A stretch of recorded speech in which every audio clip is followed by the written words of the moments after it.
everybody, and thank you to our judges for being here today. Our health toolkit is all about preventing and mitigating the effects of Scombroid in South Florida. My name is Diana Phillips.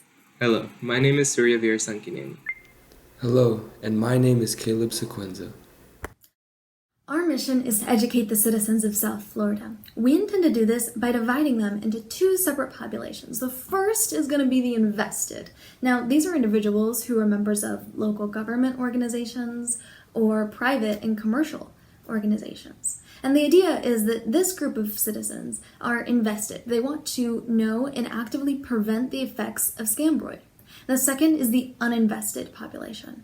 They are the ones who have to deal with the effects. This is our common citizen. To prevent Scombroid poisoning, South Florida residents can use our infographic to learn all they need about protecting themselves. To avoid Scombroid poisoning, South Florida residents should properly refrigerate their fish and do research of the background of the fish that they are consuming. If residents are traveling out of country, especially where refrigeration is a common problem, we advise them to take antihistamines before the consumption of fish. How do we deal with symptoms after exposure? South Florida residents who have symptoms of Scombroid and have properly identified as such should take the correct dosage of antihistamine per their body type. Antihistamines can be found at local pharmacies and drugstores as over-the-counter medicine. However, this method of treatment does bring into question those individuals who are experiencing severe cases of Scombroid or those who are even histamine intolerant. Histamine intolerance usually develops in avid users of allergy medicines. Severe cases of Scombroid can be identified by those that generally last longer than 8 to 12 hours. These populations should be seeking emergency medical attention at the soonest possible extent. Scombroid is caused by consuming unrefrigerated fish. When fish are left unrefrigerated, bacteria inside of their stomachs converts histidine into histamine. Now, histidine is a natural chemical. Humans actually need it to survive. But histamine is what's found in allergic reactions. The difference being, in an allergic reaction, your body produces it, while in Scombroid, you're eating histamine from that fish. This toolkit hopes to engage people in what they're eating. If they're on vacation and they know that there might be problems with refrigeration, it never hurts to ask if your fish has been properly refrigerated. But it's even a problem in the United States because over 80% of fish are imported. If an individual consumes a fish known to be problematic, they can take a mild antihistamine. But if those symptoms persist or they're histamine intolerant, they need to go to a hospital for care. Antibiotic resistance does not necessarily present a large hurdle when it comes to the public health issue of Scombroid. As Scombroid is the chemical imbalance of histamines within an individual's body, and antibiotic resistance develops when there is a pathogenic bacteria under question. There is no way antibiotic resistance can have an effect on the histamine imbalance within an individual, caused by the improper refrigeration of fish and storage of fish. It is important for us to focus on the methods of prevention of Scombroid rather than antibiotic resistance. The infographics that I have created for South Florida citizens rely on the peripheral route of persuasion. This method is psychologically proven to be more effective when trying to convince and educate a population that is not very invested in the topic at hand. The infographic is very simple to comprehend. The graphic contains representational visuals and big bold lettering to convey the most important points of the toolkit to the South Florida citizens who are the least interested as they haphazardly scroll through Instagram. For our social media marketing plan, we have not only created a design, but have implemented it into practice.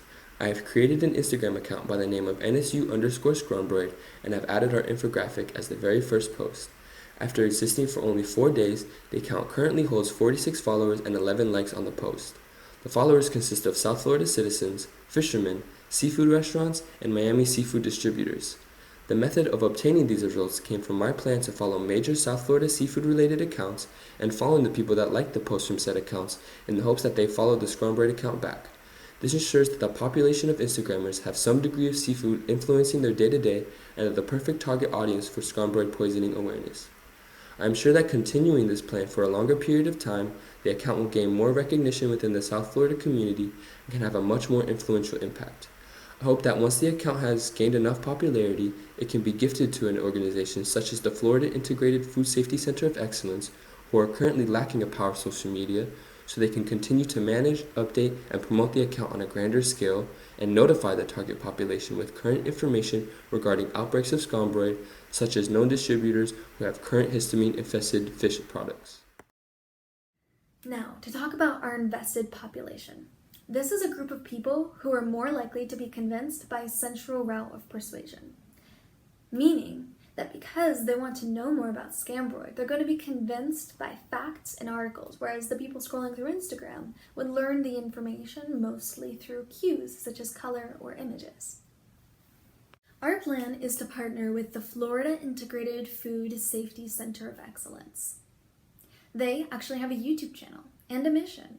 Their mission is to take food safety and show to a broader audience that they need to be more aware of the food that they're consuming. One of the problems is that their YouTube channel, one of the methods that they're using, is extremely ineffective. Instead of talking about problems that individuals should be aware of, it only talks about the policy and how all of these different rules occur.